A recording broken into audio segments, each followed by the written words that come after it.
¿Alguna vez has pensado que algo está mal dentro de la propia casa de Dios? Muchas iglesias están siendo corrompidas ante nuestros ojos y pocos están atentos a lo que realmente está ocurriendo. El diablo no necesita destruir la iglesia de afuera hacia adentro. Él ya está ahí dentro, engañando, distorsionando la verdad y desviando a los hijos de Dios sin que se den cuenta. Músicas emocionales que sustituyen la verdadera adoración. Un evangelio de prosperidad que solo habla de dinero, el pecado siendo normalizado como si Dios hubiera cambiado de opinión. Mensajes motivacionales que ocultan la verdad del arrepentimiento e incluso ataques directos a la Biblia. Todo esto está sucediendo ahora, y lo peor, muchos cristianos ni sospechan que están siendo engañados. Pero hoy, la verdad será expuesta. Necesitas ver hasta el final porque te voy a revelar 5 maneras en que el diablo está entrando en las iglesias sin ser percibido, y cómo puedes protegerte de esta trampa espiritual antes de que sea demasiado tarde. Si amas a Dios y deseas una fe verdadera, no ignores esta advertencia. Lo que te voy a mostrar puede cambiar completamente tu visión espiritual y abrir tus ojos a lo que realmente está ocurriendo dentro de las iglesias. Míralo ahora y descubre cómo luchar contra esta invasión silenciosa. Número 1. Músicas que se enfocan en la emoción y no en la palabra de Dios. La música siempre ha sido una herramienta poderosa en la adoración a Dios. Desde los tiempos bíblicos, se entonaban alabanzas para engrandecer el nombre del Señor, fortalecer la fe y recordar al pueblo sus promesas. Sin embargo, hoy en día, muchas iglesias han permitido que la emoción ocupe el lugar de la verdad, transformando el momento de alabanza en una experiencia sensorial más dirigida a los sentimientos humanos que a la gloria divina. Las melodías se componen cuidadosamente para generar impacto emocional.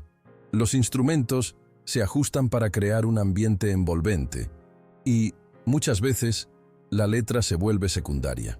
¿Pero es que realmente estamos adorando a Dios o solo buscamos sentir algo? La fe basada únicamente en la emoción es como una casa construida sobre la arena. Cuando llega la tormenta, se derrumba. Mateo 7:26-27.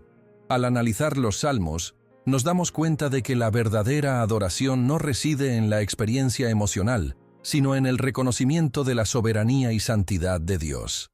David, por ejemplo, alababa al Señor con cánticos que exaltaban su poder, su justicia y su amor eterno. Él no buscaba un escalofrío en la columna vertebral, ni una sensación momentánea de euforia, sino un encuentro verdadero con Dios. Hoy en día, muchas alabanzas modernas hablan más de lo que sentimos que de quién es Dios. Algunas canciones repiten frases genéricas sobre amor y paz, sin aportar fundamentos sólidos en las Escrituras. Esto crea una generación de cristianos que basan su fe en lo que sienten durante el culto y no en lo que enseña la palabra. Pero Dios no nos llamó para vivir de sentimientos, sino por la fe, 2 Corintios 5:7. El peligro de esta tendencia es que alimenta una fe volátil, que depende de las circunstancias. Si la música me conmovió, entonces Dios estuvo presente. Si no sentí nada, entonces Dios no se manifestó. Pero la presencia de Dios no se mide por la intensidad de la emoción, sino por la fidelidad a su palabra. Cuando Pablo y Silas estaban presos, alabaron a Dios no porque se sintieran bien, sino porque sabían que Él era digno. Hechos 16:25-26. La verdadera adoración no busca lo que Dios puede hacer por nosotros en el momento, sino reconocer lo que Él ya hizo en la cruz. Además, existe un riesgo real de que el culto se transforme en un espectáculo y no en un momento de reverencia y entrega. Las luces, el sonido envolvente, la actuación exagerada, todo esto puede desviar el foco de la verdadera adoración. Cuando la música se vuelve más importante que el mensaje, la iglesia comienza a perder su identidad y se transforma en un mero evento de entretenimiento. La Biblia nos enseña que Dios busca a adoradores que lo adoren en espíritu y en verdad. Juan 4:23-24. Y no solo a aquellos que se emocionan fácilmente. La adoración no es un espectáculo, sino un acto de rendición total al Señor. Para combatir esta distorsión, es esencial que los líderes y ministros de alabanza prioricen canciones que estén fundamentadas en la Biblia. Los himnos tradicionales, por ejemplo, llevan consigo una riqueza teológica que muchas alabanzas modernas han dejado de lado. Esto no significa que toda música contemporánea sea mala, pero se requiere discernimiento para elegir aquellas que realmente glorifiquen a Dios. Antes de cantar, debemos preguntarnos, ¿esta canción está exaltando al Señor o solo complaciendo mi corazón? ¿Me enseña acerca de quién es Dios o simplemente refuerza mis propias emociones? La Biblia nos enseña que todo lo que hacemos debe ser para la gloria de Dios. 1 Corintios 10:31. Y esto incluye la música que elegimos para adorar. Otro punto importante es enseñar a la iglesia sobre la verdadera naturaleza de la alabanza. Los cristianos deben comprender que adorar a Dios no es un momento aislado en el culto, sino un estilo de vida.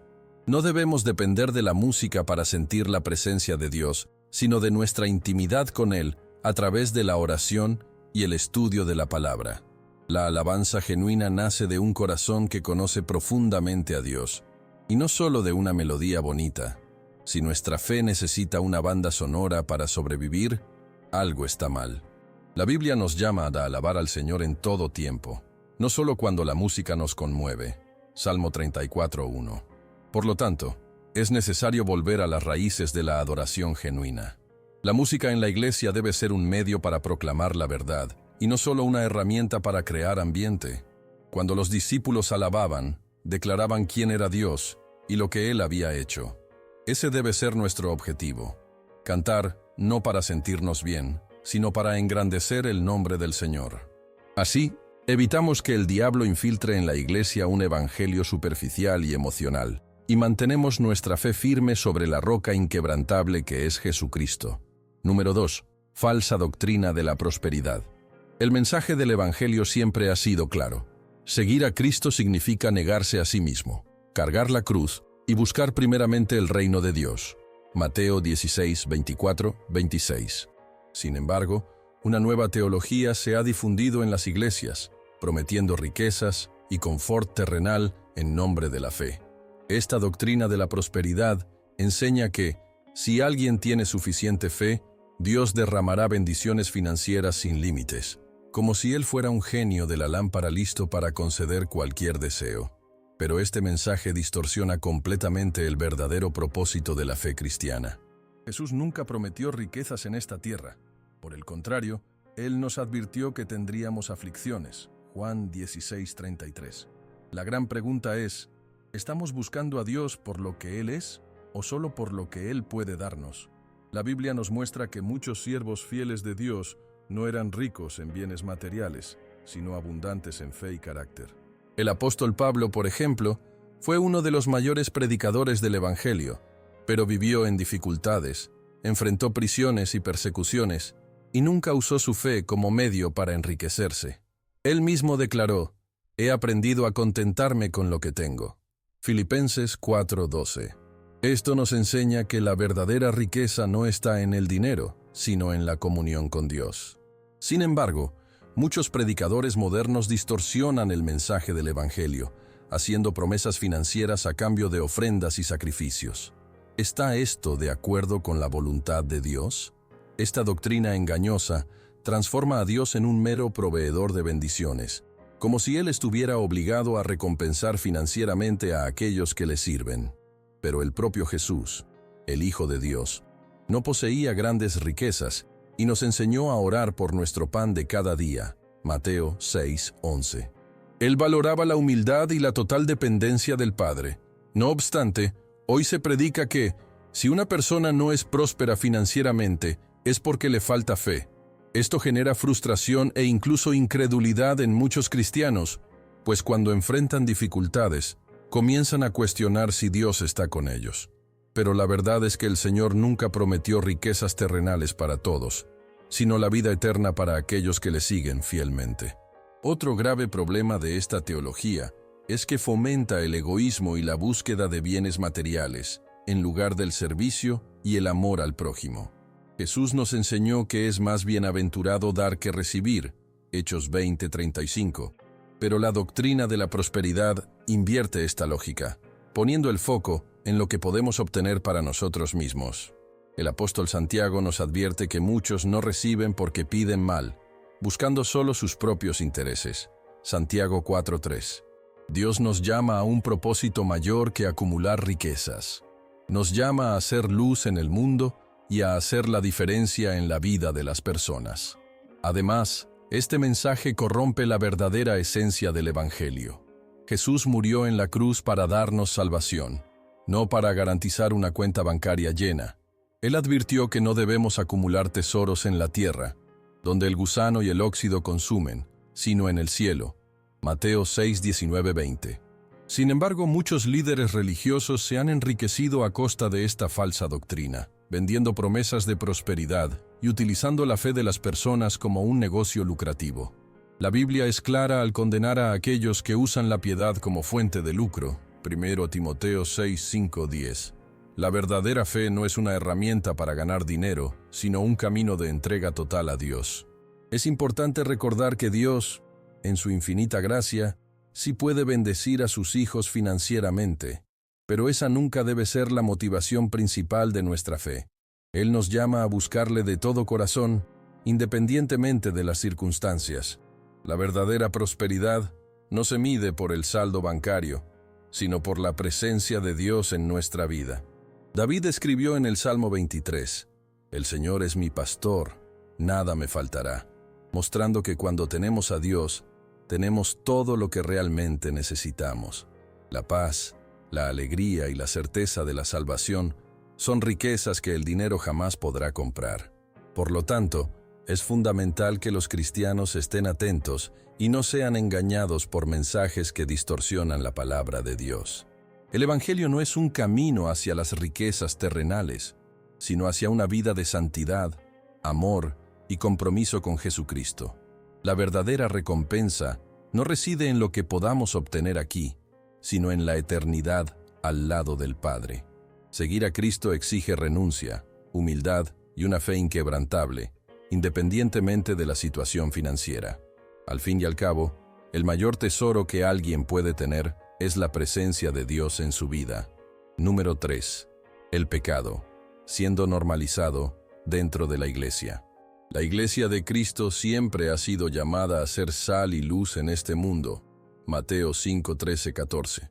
Su papel es llevar la verdad del Evangelio, señalar el camino de la santidad y conducir a las personas al arrepentimiento. Sin embargo, lo que vemos en muchos lugares hoy es exactamente lo contrario. El pecado ha sido suavizado, normalizado e incluso celebrado dentro de la casa de Dios.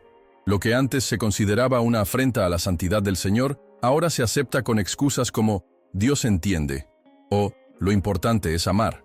El peligro de esto es que, al relativizar el pecado, nos alejamos de la verdad bíblica y permitimos que el enemigo infiltre sus mentiras en medio del pueblo de Dios. La gran cuestión es, ¿estamos moldeando nuestra fe según la cultura del mundo o permitiendo que la palabra de Dios moldee nuestras vidas? Desde el Antiguo Testamento, Dios dejó claro que su pueblo debía ser santo, apartado para Él. Levítico 20:26. Pero, lamentablemente, muchas iglesias hoy se han conformado al mundo para no perder miembros, volviéndose cada vez más parecidas a la sociedad secular, en lugar de ser un refugio de transformación. Cuestiones que la Biblia trata como pecado, ahora se justifican en nombre del amor y la inclusión, olvidándose de que el verdadero amor corrige y guía por el camino correcto. El pecado nunca dejó de ser pecado solo porque la cultura cambió. Dios no se adapta a los deseos humanos. Somos nosotros quienes debemos adaptarnos a Él. Un gran problema de esta normalización es que conduce a una anestesia espiritual. Cuando el pecado se vuelve algo cotidiano dentro de la iglesia, las personas dejan de sentir la necesidad del arrepentimiento. Pueden asistir a los cultos, levantar las manos, cantar alabanzas, pero sin un cambio real en sus vidas. Y lo peor, muchos líderes dejan de confrontar el error para no desagradar a los fieles. Sin embargo, Jesús nunca tuvo miedo de decir la verdad. Él amaba a las personas, pero siempre las llamaba al arrepentimiento, como hizo con la mujer sorprendida en adulterio, diciendo, «Vete, y no peques más». Juan 8:11. Otro efecto devastador de esta mentalidad es que se desvaloriza el sacrificio de Jesús en la cruz. Cristo murió para liberarnos del pecado, no para que continuemos encadenados a él sin culpa. La gracia de Dios no es una licencia para pecar libremente, sino un llamado a una nueva vida. Pablo escribió a los romanos: ¿acaso continuaremos pecando para que la gracia abunde? De ninguna manera. Romanos 6, 1, 2.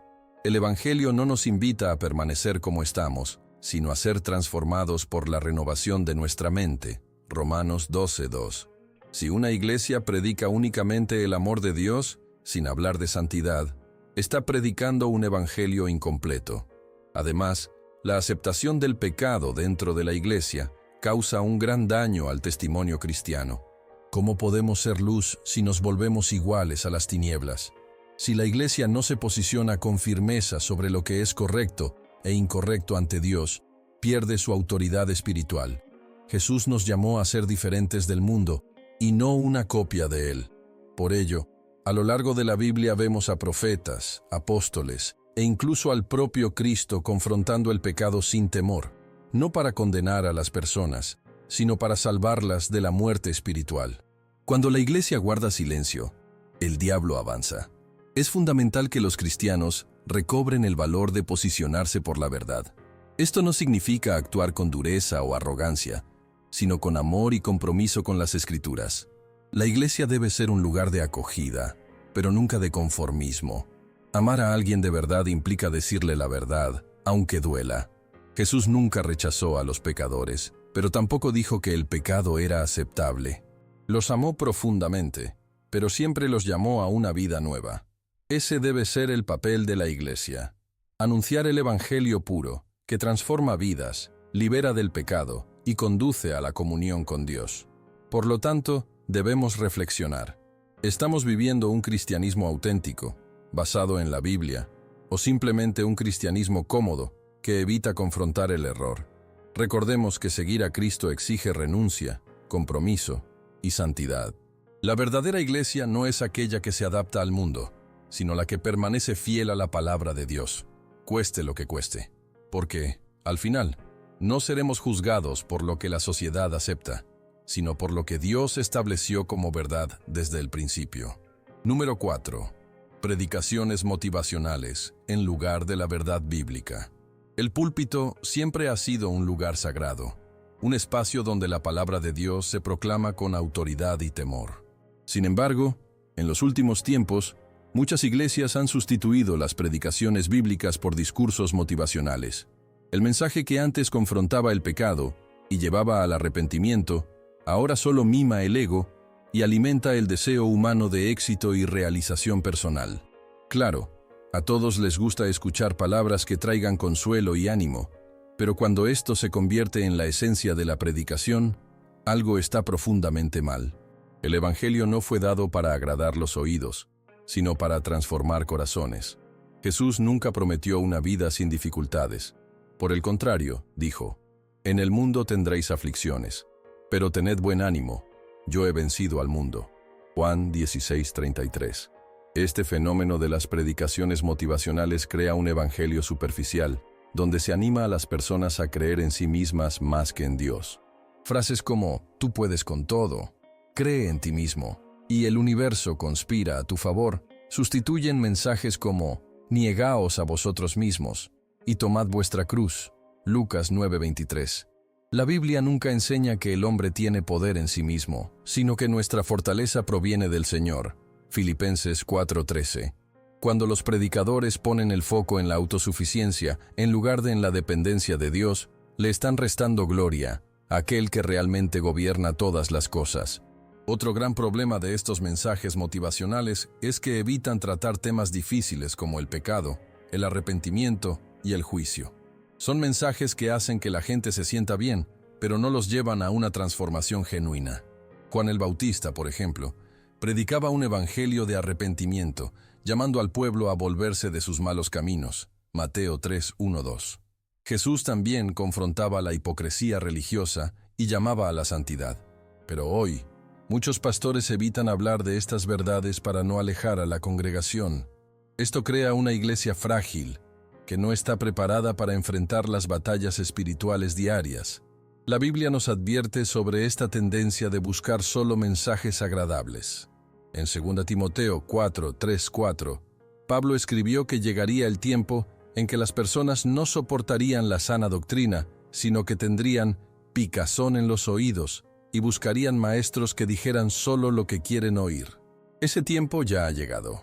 Muchas iglesias hoy llenan auditorios con mensajes sobre autoestima, superación y éxito, pero rara vez mencionan el arrepentimiento, la santidad y la necesidad de una vida comprometida con Cristo.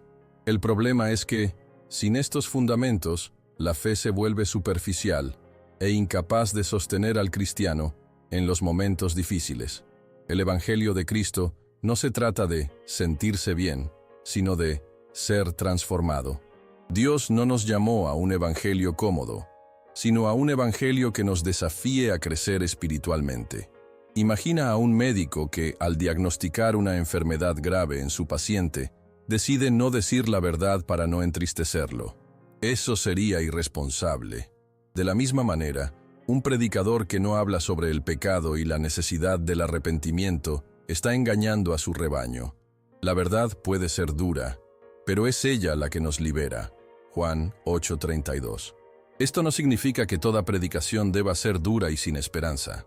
La palabra de Dios también nos brinda consuelo y ánimo, pero ese consuelo proviene de la verdad, y no de palabras vacías de autoayuda. Jesús nos llama a confiar en Él, no en nuestra propia fuerza. El verdadero mensaje del Evangelio nos recuerda que, sin Cristo, nada podemos hacer. Juan 15:5, pero que en Él somos más que vencedores. Romanos 8:37. La diferencia entre un predicador motivacional y un predicador de la palabra radica justamente en eso. Uno pone el foco en el hombre, el otro en Dios. Por ello, es esencial que las iglesias vuelvan a la predicación genuina de la Biblia. El pueblo de Dios no necesita frases hechas, sino alimento sólido para el alma. Necesitamos mensajes que nos lleven a crecer espiritualmente, que nos hagan madurar en la fe y nos preparen para enfrentar los desafíos de la vida con coraje y santidad. Porque, al final, no seremos juzgados por cuánto nos sentimos bien en las predicaciones, sino por cuánto vivimos de acuerdo con la verdad de la palabra de Dios. Número 5. Ataques directos a la palabra de Dios. Desde el inicio de la creación, la estrategia del enemigo ha sido cuestionar y distorsionar la palabra de Dios. En el jardín del Edén, la serpiente engañó a Eva diciendo, ¿eso es lo que Dios dijo? Génesis 3:1. Ese mismo ataque continúa ocurriendo hoy dentro de muchas iglesias, donde la autoridad de las Escrituras está siendo relativizada, reinterpretada e incluso rechazada para adecuarse a las ideologías modernas. Versículos son distorsionados, doctrinas se debilitan, y poco a poco, la verdad de la Biblia va siendo reemplazada por un evangelio moldeado a las conveniencias del mundo. Pero si la iglesia se aleja de la palabra, se aleja del mismo Dios, pues fue Él quien la inspiró. 2 Timoteo 3:16. La Biblia no es un libro anticuado, como muchos quieren hacer creer. Ella es viva, eficaz y actual. Hebreos 4:12. Sin embargo, vivimos tiempos en los que muchos prefieren adaptar las Escrituras a sus propios deseos en lugar de someterse a la verdad de Dios. Hay iglesias que ya no predican sobre la santidad, porque eso podría alejar a las personas. Hay pastores que evitan hablar sobre el juicio y el infierno para no ser considerados radicales. Incluso hay cristianos que creen que algunas partes de la Biblia ya no son relevantes. Pero ¿quiénes somos nosotros para decidir qué es o no válido en la palabra del propio Dios? Uno de los ataques más comunes contra la Biblia hoy es el intento de reinterpretar sus enseñanzas para ajustarlas al pensamiento contemporáneo.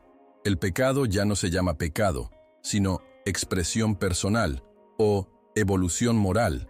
Textos que condenan prácticas contrarias a la voluntad de Dios se relativizan o simplemente se ignoran. Pero Jesús dijo claramente, «Pasará el cielo y la tierra, pero mis palabras no pasarán». Mateo 24:35. La verdad de Dios no cambia con el tiempo, y cualquier intento de alterarla es un ataque directo a la soberanía divina. Además, Vemos un movimiento creciente dentro de las propias iglesias que intenta disminuir la autoridad de las Escrituras. Muchos sostienen que la Biblia debe ser solo una referencia y no la base absoluta de la fe cristiana. Otros dicen que es necesario reinterpretarla para que no parezca ofensiva al mundo moderno. Pero Pablo nos advirtió que en los últimos días habría personas que no soportarían la sana doctrina y buscarían maestros que dijeran solo lo que agrada a sus oídos. 2 Timoteo 4, 3, 4. No podemos engañarnos. Cuando una iglesia deja de lado la verdad de la palabra, deja de ser iglesia. Este ataque a la Biblia también genera un gran problema para la fe de los cristianos. Si las Escrituras pueden ser cuestionadas y modificadas conforme a la cultura, ¿dónde queda la base de nuestra fe? Si cada quien puede interpretar la Biblia de la manera que le convenga, ¿cómo discerniremos la voluntad de Dios? Jesús dijo que la casa construida sobre la arena no se mantiene firme ante las tormentas. Mateo 7, 26, 27. Lo mismo sucede con aquellos que edifican su fe sobre un evangelio diluido. Solo quien tiene sus raíces en la palabra de Dios permanecerá firme ante los vientos contrarios. Por ello, la Iglesia necesita levantarse y defender la integridad de las Escrituras. La Biblia no necesita ajustes, explicaciones modernizadas o versiones más aceptables. Lo que necesitamos es un compromiso renovado con la verdad que Dios ya nos reveló. Juan 17, 17 nos recuerda: santifícalos en la verdad. Tu palabra es la verdad. Solo hay un camino seguro para el cristiano: someterse completamente a la palabra de Dios y vivir conforme a ella, cueste lo que cueste. La gran pregunta que debemos hacernos es: ¿estamos moldeando nuestra vida conforme a la Biblia o intentando moldear la Biblia a nuestra vida? El primer camino nos conduce a la verdad y a la vida eterna. El segundo nos aleja de Dios y nos conduce al engaño. Que cada cristiano se comprometa a permanecer fiel a las Escrituras sin temor a ser diferente del mundo. Porque al final, no será el mundo el que nos juzgue, sino el mismo Dios, que vela por su palabra y jamás permitirá que sea destruida. Isaías 48. Ahora que conoces las 5 maneras en que el diablo está entrando en las iglesias, quiero saber, ¿has notado alguno de estos signos en tu iglesia? ¿Será que esta infiltración ya se acerca más de lo que imaginabas? Deja tu comentario aquí abajo y comparte tu experiencia. Tu opinión puede abrir los ojos de otras personas. Y atención, no olvides suscribirte al canal y activar las notificaciones para no perderte ningún contenido que pueda fortalecer tu fe y mantenerte firme en la palabra de Dios. Esto es esencial para continuar juntos en este camino espiritual. Ahora, haz clic en el próximo video que aparece en la pantalla y descubre otra verdad que puede transformar tu vida con Dios. Que Dios te bendiga y hasta el próximo video.